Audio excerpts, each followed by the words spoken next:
Welcome to this week's NBL episode for the SC Hub. I am Barnesy, your host, joined by a special guest once again, Vern. Vern, welcome back, mate. You've been on a couple this year, so good to have you on board for the Christmas week NBL Yeah, episode for the Supercoach Hub.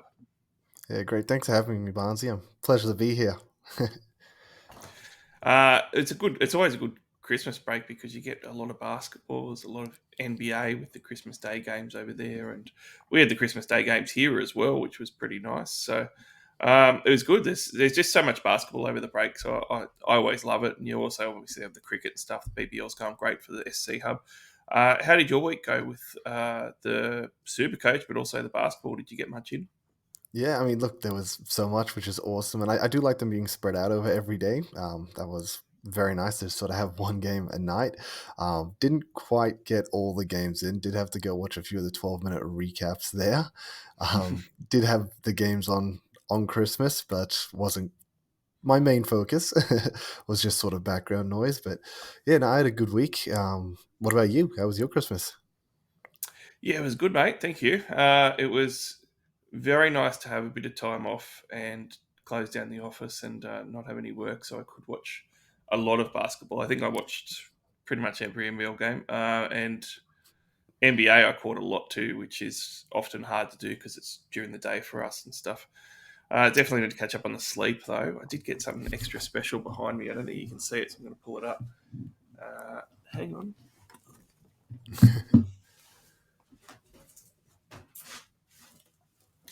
Oh, awesome.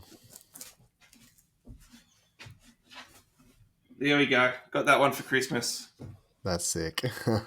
And that one was pretty special. So that was probably my fave present for Christmas. We'll get that back up here. Still need to hang it.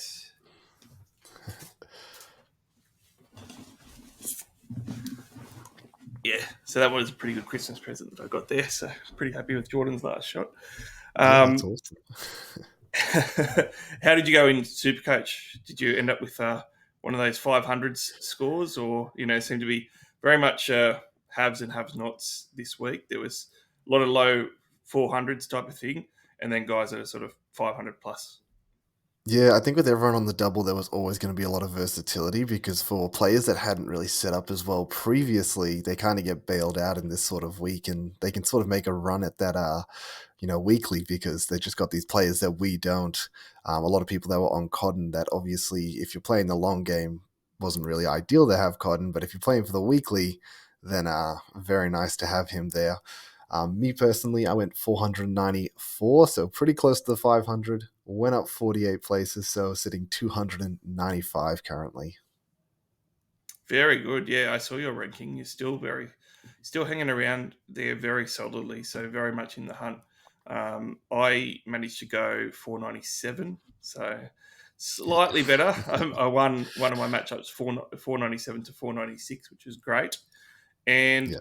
I was a bit disappointed though because I ended up with Valentine in my team, which he's been there for like 5 weeks or something, and I've just left him there. I think I said on one of the SC Hub chats, I've just left him there because it wasn't worth trading him out. He was never bleeding a huge amount of cash. He was on my bench and he was going to give me decent scoring from there. And I always had other guys to trade out. So I just sort of left him there. And geez, he was -4 in the first game. And they've finally decided to tweak that match, those minutes a bit more and go away from it. Galloway started and he went better in the second game, but he still only gave me 10 points off the bench. So Yeah. that was a bit of a killer. I didn't have Bryce Cotton, and strategically, like you said, playing the longer game when I just can't get him in. It's just too hard.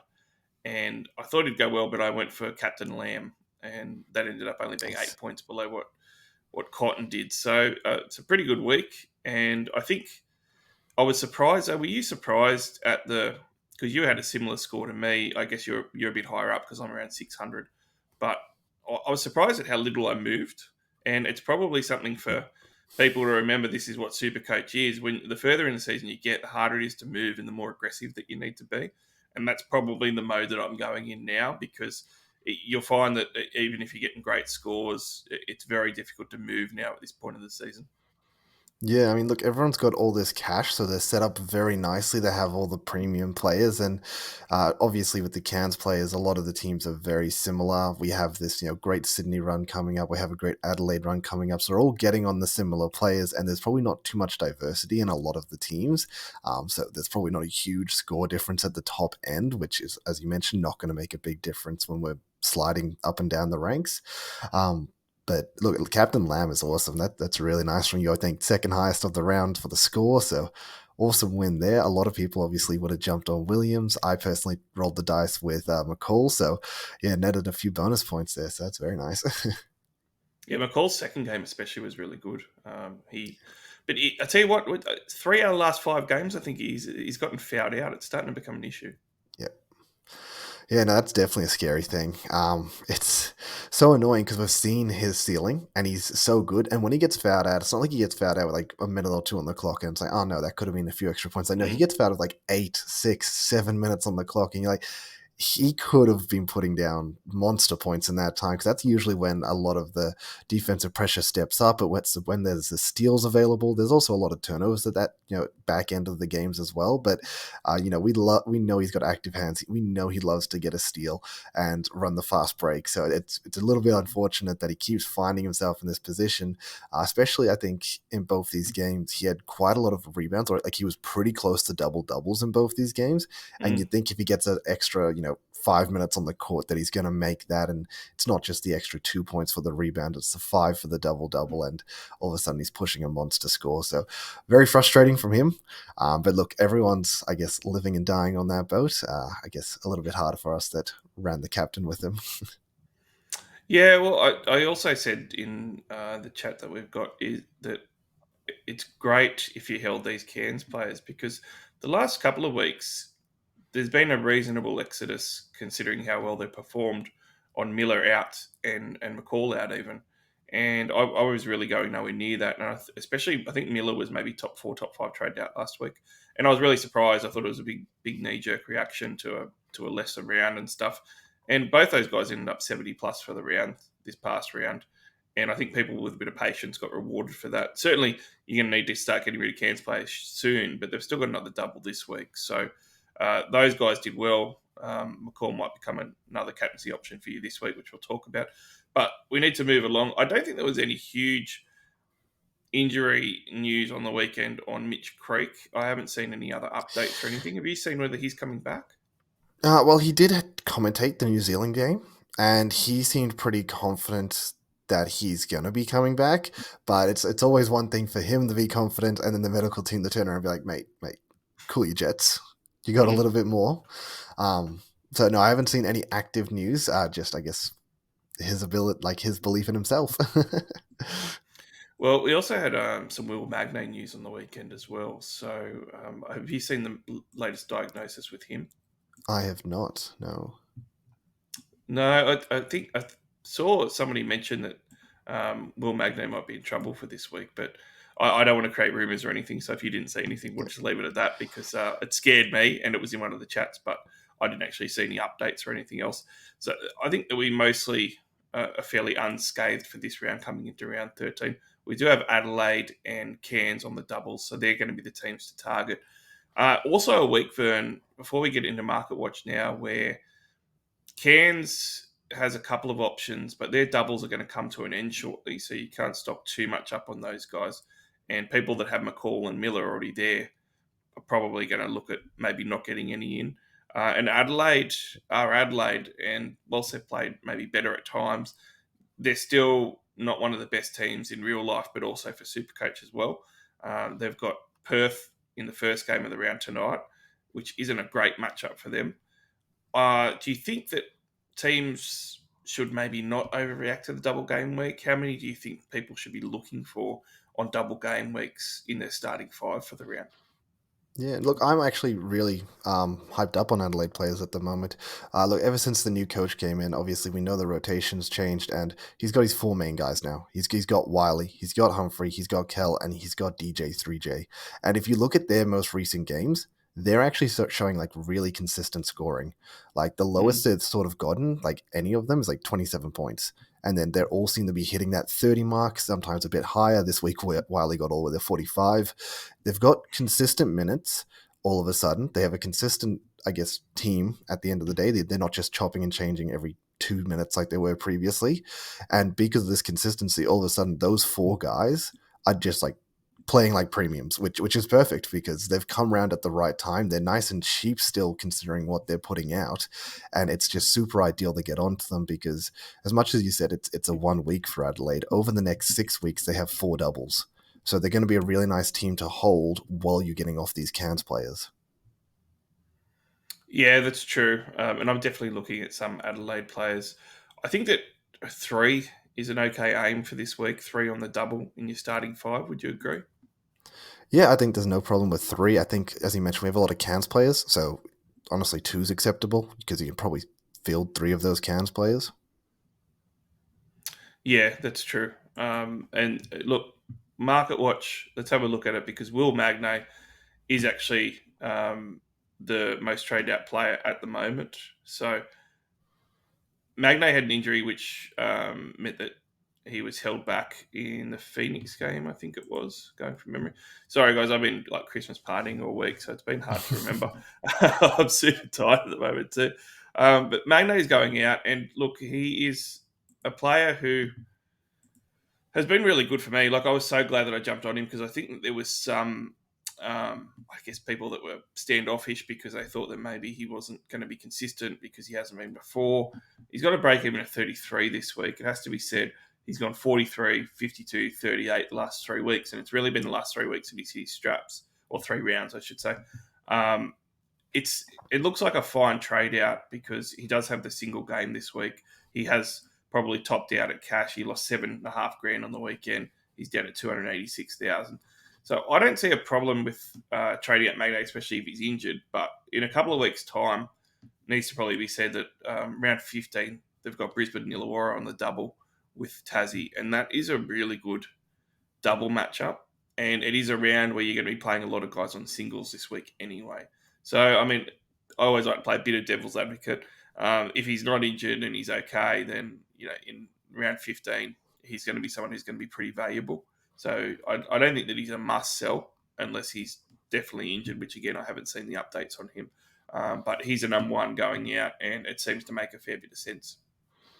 Yeah, look, when I originally opened up the app and looked at my team, he was one of the first guys I ended up trading out because, as you said, you saw he went down in cash, you saw he has a high break even. He sort of hit that peak price where it's like, this is kind of the time you move him on. And then when I was doing my review just earlier, I realized they have New Zealand this week. And he's Mm. gone 50 points on New Zealand and then like 44 on New Zealand. Like he's had two massive games against New Zealand. And I sort of, halt the horses. Like this is actually a great week to keep him, assuming he's playing. If he's not injured, or whatever's happened there, look, obviously trade him out. That's just how it is. But if he's not, 33 is very obtainable into the New Zealand boys. Like he has stomped them previously. They just aren't a strong inside team, and he just seems like he'll be super ideal to hold this 1 week if he's fit and firing. Alan Williams, another big man that's going out second most popular trade out on a week where there's only two doubles, so you can't chase too many doubles players. I don't really get it. He's got a break even of 41. All intents and purposes, he probably hits that. They are playing against Brisbane. Do have some big fellas in Brisbane, but I do still like the matchup for him. If Creek's playing, they're going to be a lot more competitive, and the Phoenix need to keep winning games here because they're really on the cusp of going on a run and being out of finals. So I don't see any reason. Like on the weekend, obviously double game week, but he hit 73, and he hasn't actually had a round where he's been below 30 all year, and he hasn't. And if you take that round seven out, he hasn't actually had a round where he's been below 46. That's insane. Like if you got a guy that's going 46 plus every single round, and he's the best center in the game, I'm just holding him, and I'm not getting rid of him. Certainly, Vern, there is going to be people who are going to say, I need the cash. And Kane Anderson, Dr. Kando, the godfather for the Supercoach Hub, he was talking to me about this off air before because he was going to trade him. And he didn't have the cash to get the players in that he wanted for this week. I'm very big on holding Williams. How do you feel about him going out of so many teams this week? Yeah, look, out of all the players to hold through their singles, Alan Williams has shown that he is one of the best ones to hold. He's very consistently putting out at least 30. But I mean, look, this week, obviously, in his double, he had that low, 24 or something in his second game, which probably the lowest score he's put out all year. But he's been very consistent all year. One down game doesn't mean that you should be moving him on. Saying that, Southeast come into the triple single weeks. And I think that's the biggest selling factor for most people. When I was looking at teams, looking at fixtures, Southeast Melbourne sort of have the worst fixture for the next 3 weeks. Three singles, no doubles. If you move him on, you can probably get him back by his doubles at the end of the day.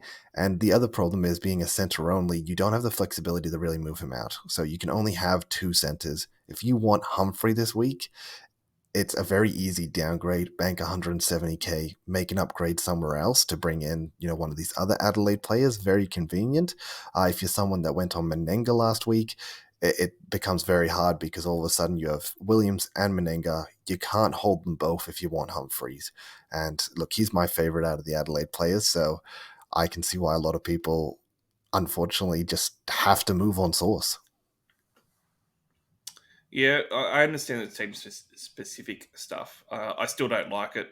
And I'm going to say, Brisbane this week, the triple single is a worry, but he's got Illawarra in round 14. That's a 50-point single game week written all over it. I think he'll destroy Illawarra inside. And then he's got Perth, which is away, so that is a tougher one. But it's just, I just don't. I understand what you're saying with Humphreys. I just go Wiley instead and put him at forward if you needed to. It's. I think there is other options, but let's talk about some others. Jordan Crawford going out. That makes sense, and people might say that I'm contradicting myself because I said, look, I think you could hold Magnay based on the matchup and based on a couple of weeks' time having some doubles again. Different position. Magnay's got the dual flexibility and he's not a guard. Crawford a guard at his price point. He looks like a pretty prime one just to jump out off on now. But he is playing the Breakers. Do you see that as a good matchup for Crawford, or how do you see the guard situation for Tassie? Yeah, look, this is a really hard one to tell. So, obviously, they've played them twice already. And if anyone's watched those games or remembers those games, you'll remember the most recent game where Crawford went for like 40 plus points against them, absolutely destroyed New Zealand, was so good. And I thought it was, a good matchup having PJC against him in the sense that he has, a guard of equal height sort of thing. If he Mm. gets up for his shot, he's not going to be contested. It should be a bit easier there, but obviously PJC has the speed to maybe keep up a bit more. But he destroyed them last time. Saying that, the first time they played was Crawford's like worst game of the season where he put out like 16 super coach points. So he's had his like worst game against them and like one of his best games against them. So it makes it very hard to know what we're going to get from him. But in the form he's in, I would back him in for a higher end game personally. Yeah, I think that he could go really well. He's gone 40 and 49 his last couple against New Zealand. And PJC, you mentioned, he's getting traded out just after Crawford on the most traded out list. And he's got Tassie and Perth in single game weeks back to back. He didn't do very well in yesterday's game. And really, it actually like plugged his stats a little bit in the last minute or two. Got the last layup of the game as well and was looking at like a 20-point odd score and then got a little bit better. But he didn't look that great. He's close to 400,000 on a single game week versus Tassie. It's not an easy one for them. Perth the next week isn't going to be an easy one, even though it's at home. So I much prefer to trade him out, I think, at the moment than some other options that you could hold, like an Alan Williams. Denzel Valentine, I'm not even going to talk about. I'm just going to pretend he doesn't exist. I can't believe that I have him in my team. Milton Doyle, interesting one. He was really disappointing the first game, Vern, and then the second game he really came to life and scored. I think it was like 38 points or something like that. Yeah.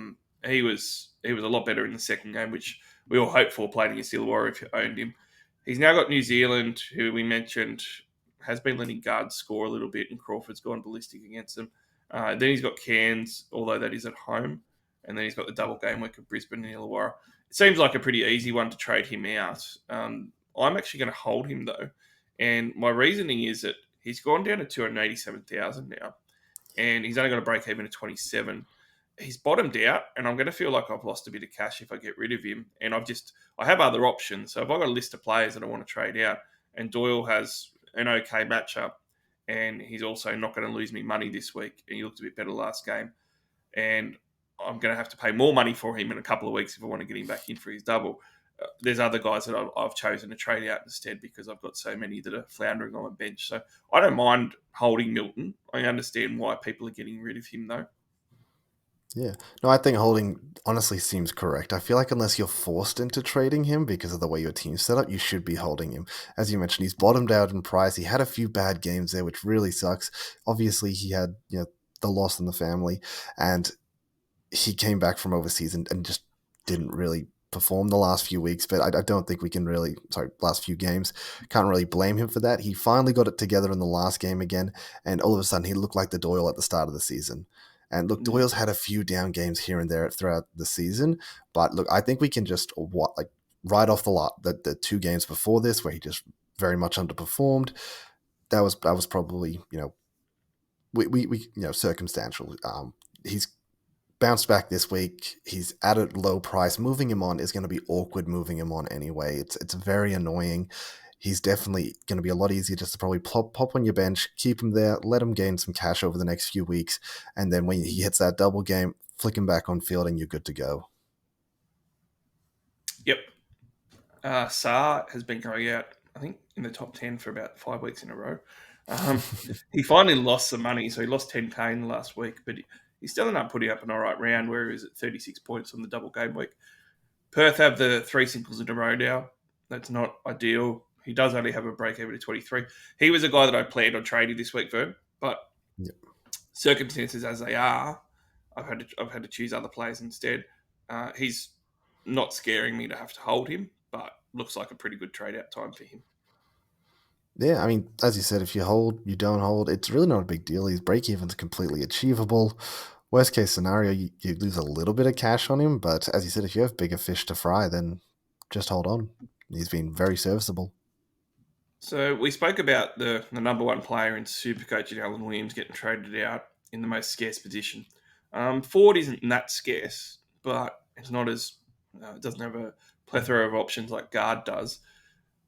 Fourth best player in the game at the moment for Supercoach NBL is Anthony Lamb, 33.9 points per game. My captain on the weekend with an 80-point outing for the round, getting traded out by a lot of teams. He's got to break even to 29. I haven't even considered trading Anthony Lamb. I was really happy with his performances on the weekend. I'm just going to be holding him, and he might be one of those set and forget type of guys for me at the moment until I have to actually move him. Yeah, no, I agree. New Zealand have a great run at the end of the season, and I think this is better trades to be doing. We're coming into the Cairns period where we're going to be moving Cairns on next week too, so he's not going to be a target next week. If you're not moving him this week, then after that he's going to have doubles. So honestly, he's probably just going to be a hold for the rest of the season for a lot of people. Me personally, I plan on doing that as well. And with the return of McDowell White, obviously that's affected PJC scoring Mm. quite significantly in the last game, but I think it also affected Lambs in a positive manner because all of a sudden PJC goes off the field. McDowell White, he's not really the scorer himself, he's more of the facilitator. So all of a sudden, he starts facilitating Cheatham, who was amazing at the end of their game, and Lamb a Mm. lot more, and it just opens them up for even more super coach points. So honestly, he feels like a great hold. He feels like someone I'm not even like stressed about running on a single if we have to. But he's just a gun. So Yeah, I agree. Mitch Creek and Armstrong going out of teams at the moment. I couldn't argue with that, and don't know why Creek sort of got held when he was out anyway. So it's an interesting one. But Armstrong break even at 29. He's made just over $100,000 in total cash. It's the time to cash out on him now. I will say though, he does have the double game week, and there's only 2 games on it. So I mean, devil's advocate again, Vern. You can argue that if you've got other guys to trade out, certainly Saar at a similar sort of price point, much better trade out because Armstrong is still going to give you 2 games off the bench, and it's a week where you're not going to have many 2 game guys, and that's what actually twisted my arm on Armstrong too. I feel like I'm saying I'm holding all these guys. I would happily trade a lot of them, but I can't trade 6 guys. And Armstrong has 2 games this week, so it just seems to make sense to hold him. But it is a time to cash out on him, and you have to in the next couple of weeks as the Cairns games come to an end on the double game rounds. Yeah, I mean, look, when we talked about obviously people going on Miller and McCall last week, and then they'll obviously having great games this week, it's still too early to honestly, in my opinion, be going on these guys. Like the way it's set up with the season is Cairns obviously have the double this week, and then after that, there's only 2 teams on the double. It's Sydney and I think Melbourne. They're the only teams that are on the double that week, so you're not really losing much at that point. So you could honestly just wait an extra week, let them get their last double in, move guys on next week, and then the following week you get them onto these Illawarra guys, and you're not going to really be behind the curve, honestly. Like, Mm. because you've had them play their doubles, so if anything, you're ahead of the curve for the most of the part. And then, as I said, Sydney and Melbourne only teams. It's not a big deal. Looking at the most popular players coming into Supercoach teams for this round, Jacob Wiley tops the list, and it makes me so upset. It is a very sad Christmas story, Vern, because I was meant to get him in 3 weeks ago when he was 220,000, and I missed the 5:30 tip off over in New Zealand, and it just killed me. And honestly, it has snowballed from that week a few weeks ago, and he's my number one player I'm trading in this week, but I feel filthy about it because I'm paying $100,000 more than what I should have. But I really like Wiley. I like the fact that he's a combo forward center dual position player to move around. That's really handy. And I love the fact that he's got the double, obviously, but the second game against Illawarra, it's a travel to win at Wollongong, but I really like that one for him to carve up there. I am real big on Wiley. 45 points on the weekend in a single game round. That was a monster effort, and he's shown a lot of consistency the last sort of 5 weeks. He's had various things that have interrupted his season, but the last 5 weeks, I think that we've seen the consistency that we want. And over that period, he's shown to be a 30 plus points per game player. All over him for 320,000. He's my favourite trade in for this week. So I reckon that the market's got it right. And like you said, it is a time where you can sort of hold some of these Adelaide players now because they do have a nice, enticing run coming up. Yeah, and as you said, with that price point, 220K a few weeks ago, and that really just shows how good of a run they've been on. Because if they've gone up 100K in 3 weeks, this isn't rookies going up 100K. Rookies can have 1 or 2 good games and go up 100K easy.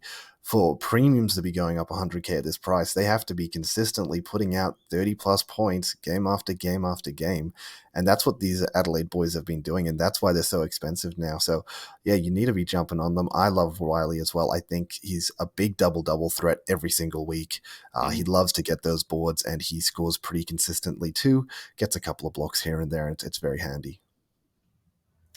DJ, and obviously this is dominated by Adelaide players for the talk for the trade. DJ is in 2% of teams, so I see the appeal there as well. He's going to be in probably 10 plus percent of teams pretty easily this round. 343,000, break even at 56. I don't love him as much as other people do. He scored a 35 on the weekend, which was great. He's been scoring pretty well. If you go back to sort of round 8 and before, though, you've got his single game weeks where he's won 29, 21, 17, 3 weeks in a row. And he's got that in him, which does worry me. He's made the most 3-pointers in NBL 2023. He's making the most per game, but I really, in Supercoach in all formats, I don't like the single stat stuffers, the guys that are really relying on single or double stats to get their points. And he is relying on his threes and his points, and that's what he always relies on. And he has really off shooting nights where he'll keep firing away and he'll go 5 of 20 and he'll be shooting like he's shooting 100% that night still, and he'll keep going. And it really worries me with those type of guys because they can have those 17-point games at a premium price point. So I do prefer the guys that are a bit more versatile in how they get their points. And certainly Illawarra, it's a good matchup for him. And he does have the double game week. So I wouldn't talk anyone off him. He could very well be one of the best scorers this round. I'm just going to choose other guys because obviously we need to choose, which of these Adelaide guys we're going to go on. And I do prefer going on someone like Wiley because I do feel better holding him longer, and he is at 30 odd K cheaper as well. Yeah. No, I've really got to figure out my trades at the moment because I've got DJ there, and it wasn't that I wanted DJ as a pick. It's just the way the sort of the team crumbled. That if I decided to hold Magne, I just ended up with four forwards, and I was forced into picking an Adelaide guard instead, sort of situation. Um, and then DJ's slipped in at the moment, but he's honestly not something I'm super happy with. I do like you talk about keeping Williams. I'm considering myself. Maybe I go Magne out if he's injured. We keep Williams instead, and maybe I slip Wiley in. I think the biggest problem with DJ, as you mentioned, though, is that he's over 350K. Like, he isn't cheap anymore. He is super expensive. Like, you're Mm. paying up big money to get him. If he comes out with a 17-point game or a disappointing game off an off shooting night, that's very plausible that he could do that. And it's going to be very painful that you've paid 350K for someone to do that. I think also on top of that, um, is that you want to be, I think, banking some money for these Illawarra players coming up. I mean, Frawling's quite expensive, Clark's quite expensive. Obviously, you have Adams and Hogue, who you're going to be looking at potentially next week as well. If you want to go for these United players, to throw 350K at DJ, I'm not really a fan of that. I wouldn't mind holding, an extra 100K by going down to Kel. So next week, when I want to get on these more expensive, players that I mentioned before, it's a lot easier to do. And you could even do with people like Qual or something like that, where they're sort of mid prices. They're not at this premium price. The extra 150K gets you to the premium, and it's just going to make the team look a lot better overall. So yeah, look, I've got to figure that out myself, but I can understand the temptation of looking at his stats, seeing how well he's been doing, knowing he's playing well, and being like, oh, yeah, I guess like we'll throw him in for now. Yeah, and he does have the upside. Obviously, he can explode, hit like 8 3 pointers, and go for 35 point scoring. Yeah, and he can have a huge round just off one game. He's got that in him. I will say, to finish up on DJ though, like, people are going Lamb out pretty highly. Could see Lamb throwing up a 40 point single game this week. Very Yeah, easy for him to throw up 40 points, and I could see DJ doing that in a double week where he goes 12 and 28, and that's very plausible as well. So just temper expectations a little bit and think about it. You mentioned Kel; he's very popular too. He's a good one to benchmark against DJ, because what I would say to people is, DJ might be scoring better, and it might seem like the real simple maths to say this guy's averaging more, he's scoring more points more consistently, he's a better player. But you've really got to consider the value per dollar at 269,000 versus 344,000 that DJ is. I would say that extra money is worth maybe sacrificing 2 points a game on what Kel might do, and that might be the only difference that you've got. And that money that you're going to bank, an $80,000 upgrade on someone next week into a Sydney player or something that you're going to really need, is going to be much more valuable. And Kel could very well outscore DJ as well. So I've liked Kel's return. He scored 27 points last round in the single game week, which is fairly impressive. And I think that he's probably got a bit more upside again. I can see him improving even more. So I actually like, relative to their price points, I think I prefer Kel even over DJ at the moment. yeah, yeah. I mean, I think the biggest point there is, as you mentioned, the points you gained this round off that decision, it's not everything to consider because you gain what, as you said, maybe 5 points because you go on DJ over Kel. Great. Next week, though, that 80K means that you end up with a Bolden instead of a Hogue, and then you lose 20 points there. So, so Mm. it's going to work itself out that way. Going Cal, as you mentioned, who could definitely match DJ, could definitely outscore DJ, but then being able to make a proper or getting a more like a premium that you're happier with next week. These Hogues, these Adams, it's going to net you many more points in that way, and definitely a stronger, a better move in my opinion. So definitely something I'll have to go play around with my team with. Yeah, and it is a bit off-putting when you look at it and see, he's only averaging 23.7 points a game for the season, but he's had a couple of different games where he's been injury affected, where he's barely gotten out of single digits as well.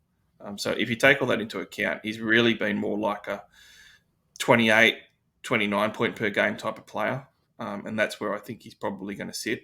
And whether DJ actually goes, significantly better than that, I would question that.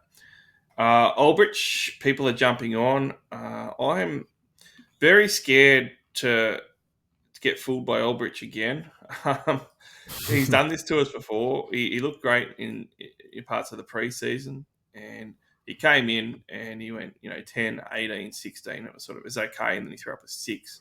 People were jumping off in droves. He threw up a 28-point game, very similar to the weekend. Round five, people need to remember, threw up a 28-point game, had a block party, looked good, and then all of a sudden, the next 2 weeks in a row, went 1 point, 1 point, and it's Yeah, scary to think that his 34 points on the weekend could be followed by another 1 point round, which he's done three times, by the way. He's got 3 rounds this year that are 1 point. Look, yeah, it's a -6 break even. People will be enticed by that. He does have the double game week next, the week after next. But I think people need to remember, if you've got a negative break even, if you get a one, it doesn't really matter. You're not going to make any money out of that. It's just going to be annoying. And then the one's in his rolling average, and he's going to have a high break even again. He's going to lose any money and more. So obviously he's cheap at 105,000. I'm just staying away though, Vern. I'm pretty worried about getting on Lockie Aldrich again. yeah. Look, I'm not even looking there. I don't think anyone should be looking there. Yes, Illawarra have a nice run at the end of the season. When they have a nice run, we're going to jump on their premiums. We don't have to hold these rookies like Lockie Albridge, who have been very unreliable. We should have enough cash banked up that we can have some more reliable players sitting on the bench. Even if they're on a single game, I'm going to feel much more confident than running Lockie Albridge, who, as you said, any week could just throw out a one and then stuff your entire score. But look, just quickly back to those Adelaide players, just for Mm, people's knowledge, they did just play three singles. So when you click on the 3 round average, the 3 round average is really annoying to look at NBL because it doesn't take into account all these double games players have played. But because mm, they did just play three singles, if you do click on the 3 round average, it actually gives you it'll give you an accurate average of what they've scored over the last 3 games. And look, DJ 38 on his average. That's much higher than what his actual average is of 28. So basically a 10-point buffer there. Wiley, 33.7, much higher than that 25.6 average. And then same with Humphreys, 32.3, Kelt, 32. They basically all have a 10-point buffer on what their actual average is. And I don't think you take their real average into account. Their actual average, the team was very different at the start of the season. They're looking a lot better now. The rotations are completely different. The last 3 rounds with a new coach, new structure, that's what you want to be looking at. That's more accurate to what you're going to get, I think, out of these players. So yeah, just thought I'd throw that in there.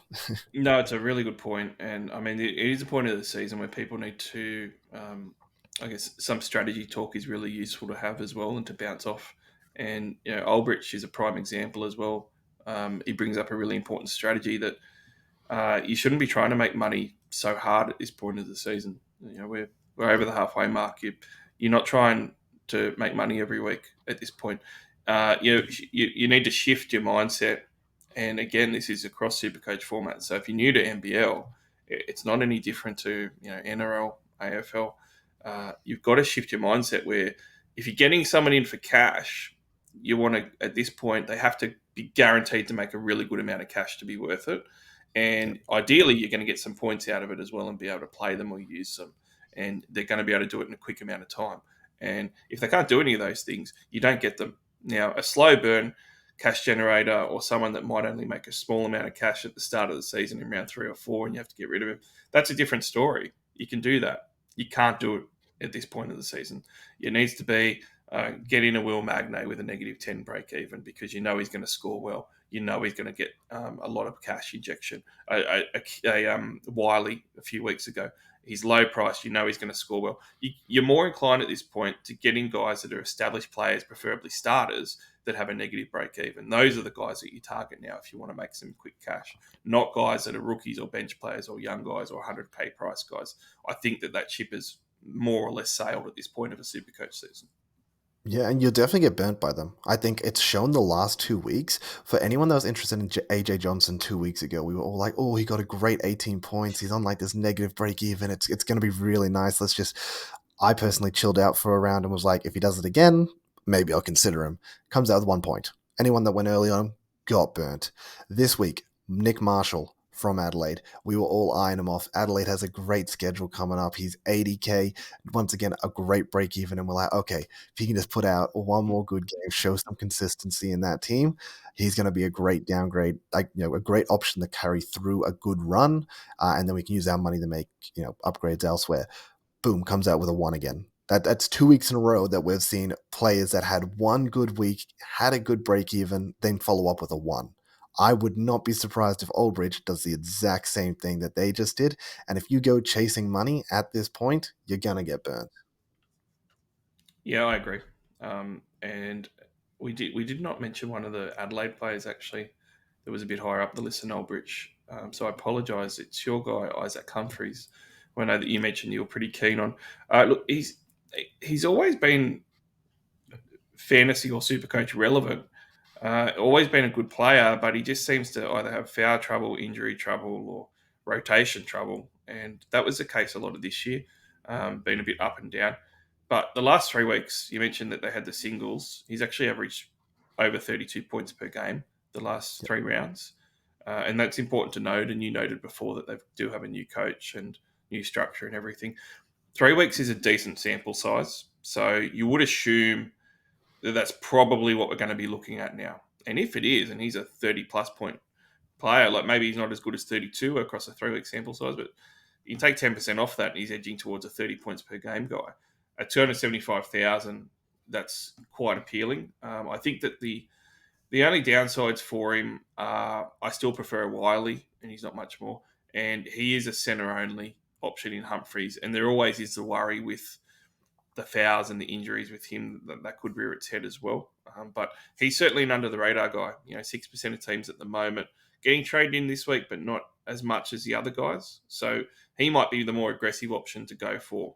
Do you see him to have enough upside though, where he could give you a big enough leg up if you were to go for that pot option? Yeah, look, honestly, the thing with Humphreys is this 275, that's priced at 24 points, but he's averaging 32. Like that's Mm. an 8 point buffer. This is what we're talking about when we're talking about when you make your value. We're not looking at rookies anymore. We're looking at premiums that for some reason have had a little bit of a drop and now they're coming back. And look, Humphreys all season long, he was very up and down. He had some great games where you looked at Humphrey and went, maybe he could be a pick in the future. And then you have an awful game and you'd be like, actually, scratch that. All of a sudden, new coach come in and he's looking like that guy that we want. He's looking like that premium pick. As you said, 32.3 average. That's insanely good, especially at his price. He actually had a better average than Wiley last week, but then Wiley comes out with 45 points and manages to get up above him at this moment. But Humphrey's been pretty consistent. He's been between that 30 to 35 points the last 3 games. I think the only annoyance there, as you mentioned, center only is just a bit awkward. Because if you do want to hold someone like Williams, you can't really, unfortunately. Yeah, and it's worth mentioning Adelaide's matchups because I'll flick over to Kansas matchups. It's worth mentioning Kansas matchups as well as we go into some of the Cairns talk here.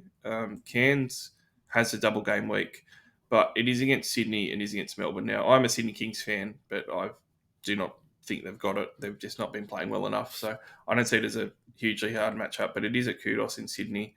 So it is a travel, and Sydney do have the roster that they could click at any time and just smash someone. Melbourne is the next game. United are the best team in the competition. It is not an easy two-game week for Cairns with Sydney and Melbourne. So that is a worry. Patrick Miller is the number one Cairns player being traded in at the moment. He's coming off a 70-game round, which is basically what he does when he's got the double game weeks most of the time. I have him. I'm very happy to have him. And I no way would trade him, but trading him in, I wouldn't say no to anyone if you need a guard. He's a double game week guard. I like him more than a DJ, for example. But in saying that, Vern, Sydney and Melbourne is a bit tougher. You're going to be trading him out next week when he's got a single game week versus Tassie. Um, how do you feel about Patrick Miller for this round and Cairns overall with their double game week? Do you like their draw better compared to what Adelaide's got ahead of them? Yeah, look, their draw is not better than Adelaide's. No way. Adelaide have great matchups this week. And look, honestly, it's really hard to stay away from them for captain options. But the thing with Miller and McCall, they've been very consistent, irregardless of how Cans sort of play. Sometimes Cans come out, get belted, and they put out good numbers. Sometimes they come out and belt someone and they put out good numbers. And then other times they have close games and they still put out good numbers. Like, they're pretty consistent. I mean, I wouldn't be personally trading them in considering it's the end of their schedule. This is definitely not the time to be trading them in, but you do what you want to do, I guess. Um, but matchups wise, if we're looking at captain options, if we're looking who has the better run here, I think Adelaide's definitely got the better week. It's been so hard because sometimes you don't know when McCall or Miller are just going to drop this 60-point games. We've seen them in the past drop 60-point games in tough matchups. So just because it's a tough opponent doesn't mean that they're not just going to step up and play to that level. And with that saying, Sydney is a team that like to play a high tempo game, high scoring, high tempo, very quick basketball.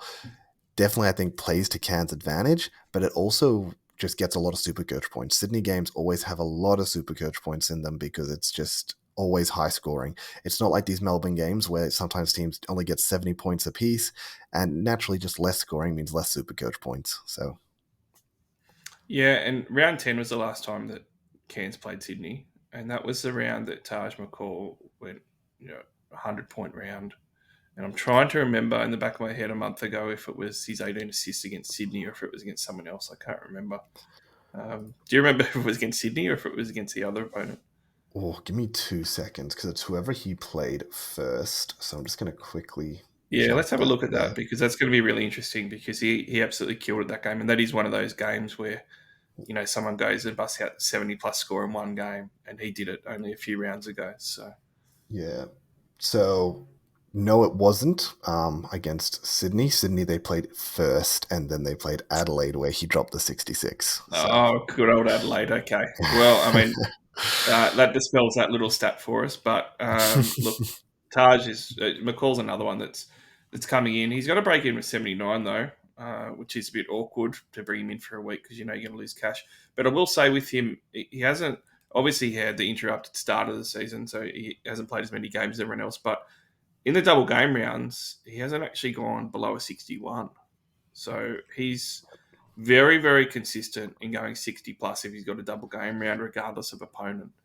So he is probably, him and Miller are very consistent with that. So I understand looking at those guys. I've had to try and hold myself off the lower end Cairns players just for a rental. And I've looked at a couple. One of them is actually getting traded in the top 10 most popular trades at the moment in Bobby Clintman. Break even at 15, 189,000. He ticks a lot of boxes as far as that goes. Also coming off a 52-point double game round. yeah, I thought in one of those games in particular where he scored 23 points off the bench, he was a big factor in Cairns actually being competitive in that game. And it was noticeable how good he was going. And I think that he's improved immensely as well from the start of the season. So I get it because I've looked at it myself. I actually am going to throw up someone else who I didn't see on the top 10 here, though. I actually looked at Bull Quell yeah, because I mean, he's someone else that's been pretty consistent and he's only, what, 25, 30,000 or something more than what Clintman is. So a similar price bracket. And I went him. And the reason is because, that Qual is a starter. You know he's going to get those starter minutes. And you know that he's always going to get those threes and those stats. Whereas Clintman, he needed like a fourth quarter explosion on the weekend in one of those games to be able to salvage that line, and he is coming off the bench. So you're just not sure or as safe as what you're going to get points wise from him. So I do understand looking at these guys. If we consider it's a 1 week rental, I actually went with Bull Qual. But how do you feel about him and Clinton? Quell versus Clinton, I think Quell's shown some good consistency over the last few weeks. For a period of time there, I didn't think he was the best Supercoach scorer, but the last 2 weeks, last 4 games, he's put in some good numbers. He's really starting to hit his threes, and I think him hitting his threes has then started to give him some confidence to take on the two ball, to get inside, and he's just doing a lot better overall. Clintman, on the other hand, as you mentioned, he did need to rely on a little bit of a purple patch where he's hit a lot of threes. Like I think he hit like 5 threes or something in that game. And at the end of the day, This happened the other week. He had a massive game where he scored a lot of threes. Everyone brought him in, and then he had a very poor last week, last round. And then this round, he's come in, had a massive game again where he's scored a lot of threes, looked really good. But look, he's not the most like his 3 points are good, but I think it's very game by game. When he's on his game, he's gonna hit them. His percentage, he feels like he's shooting very high, but when he's off, it feels like he can't buy a bucket, and that's the scary thing of being bringing in Clintman is that you don't know what Clintman you're going to get. Where I think Qual definitely has a bit more consistency about him, and I think you're going to feel pretty comfortable getting in a double week at least 35 points out of Qual. Yeah, and that's sort of that was my process on it as well, and why I eliminated Clintman as an option. Clintman, I think, has the upside where he could probably have a bigger ceiling if he has a couple of those games back to back where it Yep. kind of explodes. But Qual is going to be a little bit safer. Now we're going to round out the market watch talk with a couple of interesting options that don't have double game weeks. One of them I really like as a smart, different strategy to what everyone's doing, and that is Luke Travers coming in.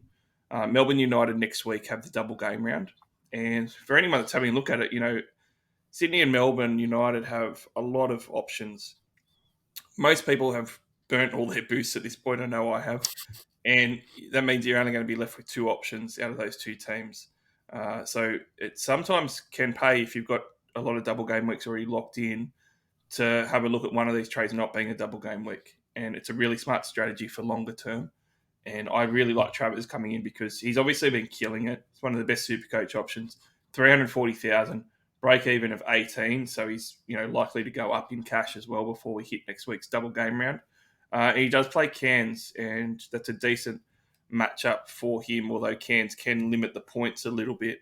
I do like, with Travers, he scores in so many different ways with his Supercoach scoring. I still like that matchup for him quite a bit to be able to get the rebounds, the defensive stats, and everything else. So I think it's pretty smart if you're a team that's already got a few doubles in hand to not go searching to have five guys playing a double or even four and go, you know what, if I get Travers in this week, I can then target two Sydney players next week. And that's going to give me a leg up on some of these other teams. Yeah, I mean, look, definitely a unique pick there. And it definitely, if you want to be playing for the weekly winner next week, then it's a good setup to be moving into that. If you're not winning the whole competition, just take a weekly. Why not? So I think Travers isn't a bad move. At the end of the day, next week you'll be moving on your Cairns players. You'll have Travers on the double. It'd be very nice there.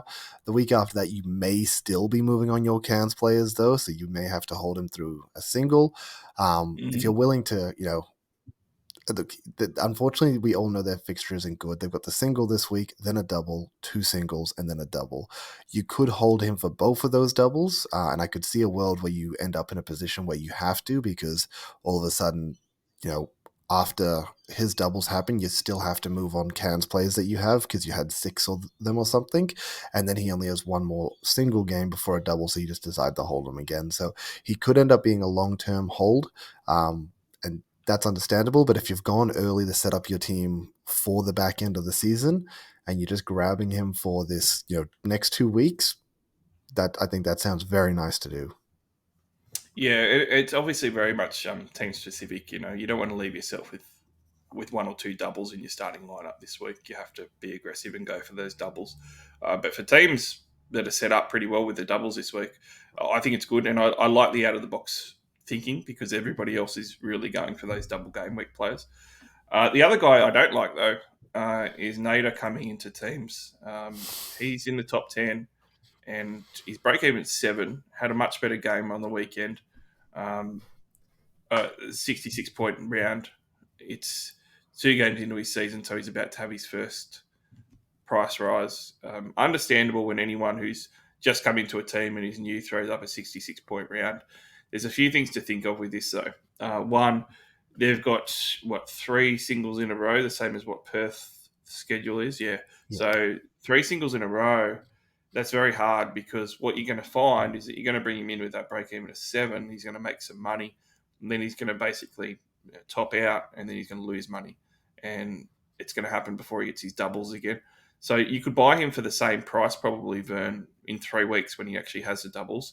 The other thing that's a worry with someone like Nader is he has played without Mitch Creek, and as you said, Creek could be back this week, and that makes a big difference. You know, the pecking order changes entirely, and he is still finding his feet a little bit, although he looked really good that second game, I thought.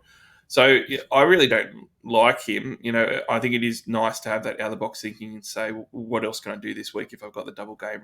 You know, who's got the lower break even? Nader has sort of gone under the radar a little bit because 66-point round is huge in your debut round in the NBL, but I just don't think that you can do it based on all the other factors. Yeah. Look, honestly, it's gonna sound a bit weird, but I actually like it more than Travers. I Oh, don't think either of them are correct, but I think what Nader does is a similar thing to what Magne did a few weeks ago, where you get Magne, we got Magne, and then he had two singles before his double, but by the time his double came round, he was 80K more expensive, and you had to mm, pay up for him. Nader came out with a great second game here. He looked really good. He's that NBA body coming to this game. Yes, he didn't have Creek, so that's a bit of a red flag there. But I wouldn't be surprised that three singles later, he's coming into his back to back double games and he's 350K. And you want him in your team, sort of thing. So I could definitely see this being one of those things where you grab him, you throw him on the bench because you've set your team up nicely that you don't really need to worry about anyone else this week. And then he sits there, accrues a bit of catch. You come around to that Southeast Melbourne double week, and you have this pod pick that nobody else has. And maybe he comes even in, even more into form. Maybe this was still him warming up because, he's a genuine gun, saying that obviously he's been injured for a long time. So there is that bit of a risk there. But I think that could be, yeah, I think it just gives me flashbacks to Will Magnay when he came back in and everyone was mm. like, yep, grab him now. We'll pay an extra 100K later. And I think Nader could be the same thing. Okay, that's interesting. I could see that happening. I just like Travis as a rest of season sort of guy. I see that he's dropped. He was in the top 10 scorers. He's dropped out of that now. He's at around 15th best average. I think he'll go back into the top 10 though. Yeah, I Um, mean, if you are talking about the rest of the season, Travis does have three doubles where Nader's only going to have two more doubles. So, yeah. I'd probably bank Travis if you're going to hold them all season. I just don't think you should. Well, interesting market watch this week. We've talked about some other options, and really with the two double game week teams, there isn't a lot of options to talk about. Did you have any others that we haven't talked about in market watch? So I honestly think Froling is a very interesting one. Put out 70 points this week. Illawarra comes Mm, into a really good run coming up. If you're in a position where you can afford to be moving in Travers, I would beg the question: why not move in Froling earlier? He's going to have a much better run towards the end of the season. Yes, I guess it doesn't really set you up for the doubles next week, but then obviously he plays five doubles over the next like the last six rounds. I think he's someone that you could jump on this week. He got a 70. He's always hovering around that price point, so that's not really a big deal there. It's just about being ahead of the curve that when the Illawarra players run into their good run, you've already got Froling sitting there on the side, and you can afford to bring in these Gary Clarks, maybe Harvey if you want. Um, you know, you can afford to attack the other players because you've already got Froling sitting there. And I think Froling's the safest Illawarra player out of any of them. He's someone that I think he's going to be scoring premium numbers for the rest of the season. He's not someone like Harvey, who it's like he's scoring premium numbers now. In 2 weeks, he may not be. He's a bit inconsistent that way. I think Froling's pretty good to be like, he's going to score well. He's not really going to fluctuate much in price. You bring him in now, you bring him in later, you're going to pay the same price. The difference is it might just help your structure for that end of season run. yeah, I really like it. Froling is the only Hawk that I'm interested in. Robinson has been exceptionally disappointing as an import, and Harvey is always disappointing to me. I just really don't like his game, and I think that he's done in Illawarra. I think Froling is the one constant, and one of the things that might happen as well with Illawarra, with some of these other guys, I'd be really mindful of the fact that they might go into development mode and they might start to give some bench players a lot more minutes, and it will be at the expense of starters. I don't think that Froling's role is going to change much at all because he's basically a foundation piece for them himself in the centre spot. And I love that he's a dual position player too, which makes it a lot easier to have him for a few weeks on singles and stuff and longer term because you can move him around between forward and centre. So 334,000, it's expensive, but it's not overly expensive. I think it's a really good call, and he's the premium option for Illawarra once their run starts in a few weeks. So Yeah. interesting one to have a look at. Captaincy options. Really difficult this week because I think Adelaide are playing better, but I still just can't bring myself to believe in them.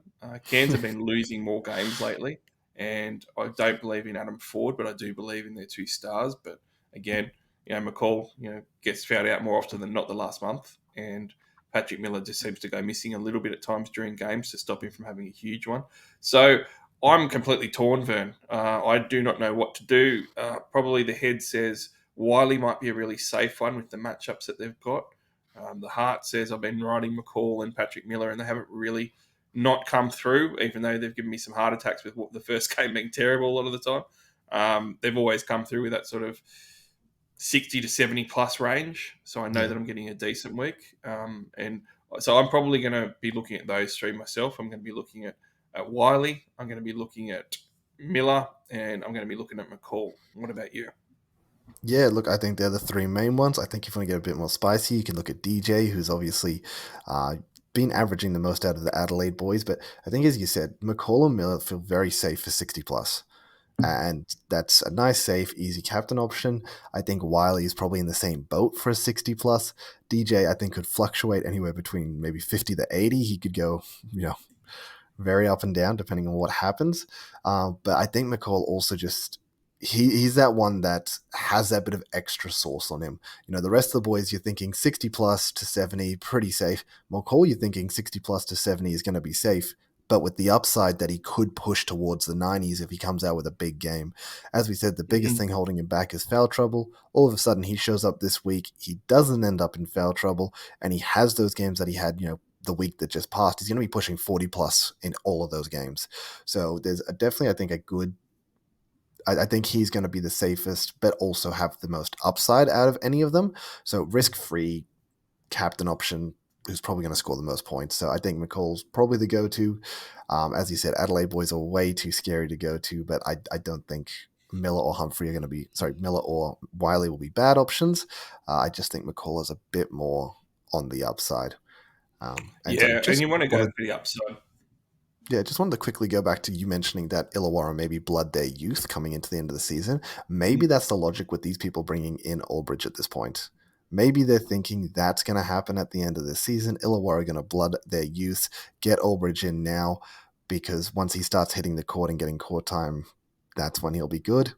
Look, still not something I'm going to be doing, but I think maybe that's their logic. I mean, makes sense. It probably is, but I mean the problem with the logic is that you'll get him for the same price then Yeah. when you know that's happening. So why don't you wait until you see it and then buy him for the same amount of money?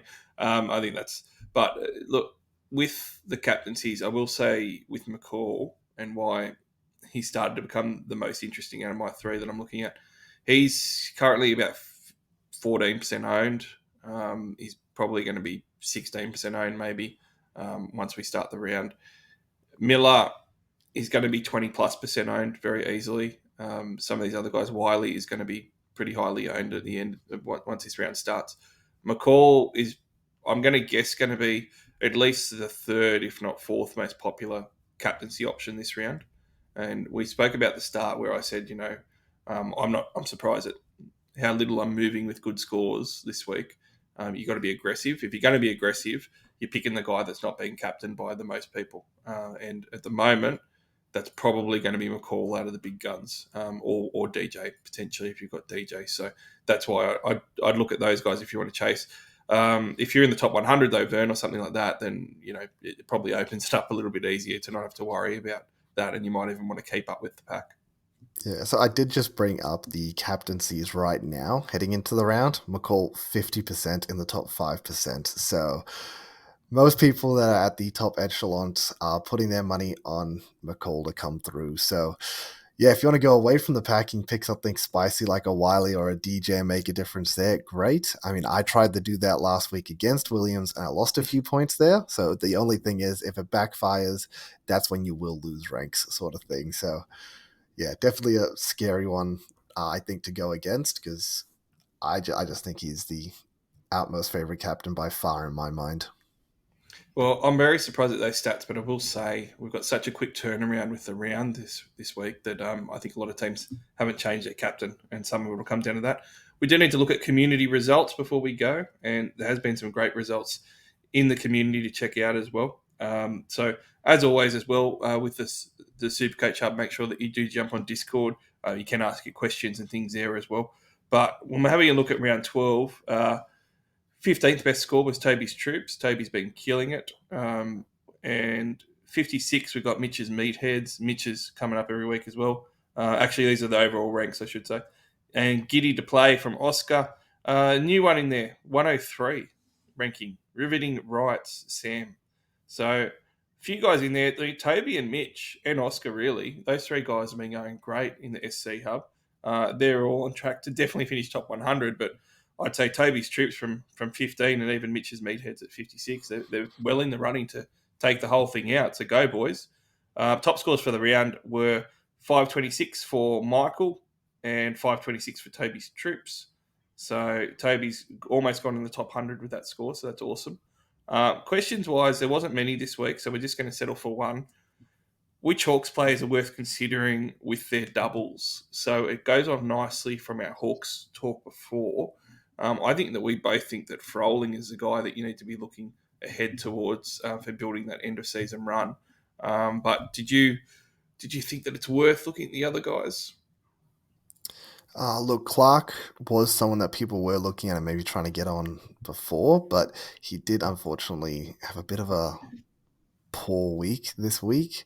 Um, Look, something I just wanted to actually say. So Toby's Troops obviously been 15 nearly all season. So congrats on absolutely smashing it. Mm. I did see that the winner of the weekly for BBL was Tobe's Troops. I was wondering if that was the same guy, because if it is, then smashing all formats that would be. It probably would be because I don't think that that name would be replicated among a lot of different users. So that's an awesome run on BBL and NBL if that's indeed Toby's team as well.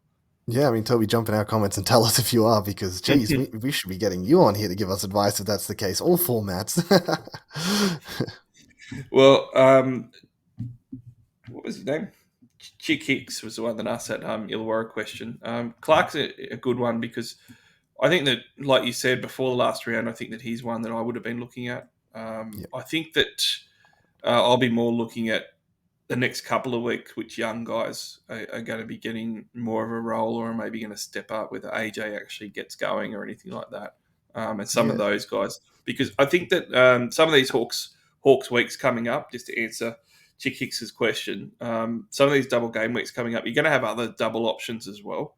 And I think that you're really going to want to pick premiums. For me, anyway, I'm going to want to pick premiums for some of those other teams that are on the doubles and just have maybe some of these Illawarra guys that I stock up on just left on the bench, just to have the double game week, but not necessarily be high priced, high value gun type of guys. So my only real gun that I'm aiming for is Froling, but I am going to be watching for some of these cheap guys to stack my bench with on the double game week run for the Hawks. Maybe watching an AJ. Certainly, I'll watch an Ulbrich, although I'm not sure what's going to happen there.